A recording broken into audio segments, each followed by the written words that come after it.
In this video, I'm going to show you how to use DeepSeek AI inside N8N in just a few simple steps. If you're building automations and want to connect an AI model into your workflow, this is a quick and easy way to do it. And if this tutorial helps you, make sure to hit the like button and subscribe for more practical software guides just like this. Alright, let's jump right in. First, open the workflow in N8N that you want to work on.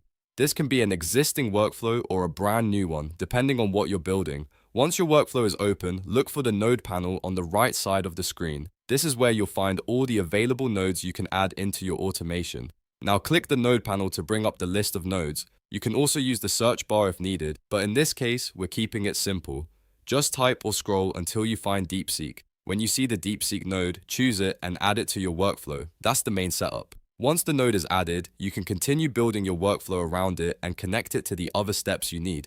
This is the basic process for using DeepSeek AI inside N8N, and it's a great starting point for automation, content generation, and AI-powered workflows. If this video helped you out, don't forget to like this video and subscribe to the channel for more step-by-step tutorials. Thanks for watching, and I'll see you in the next one.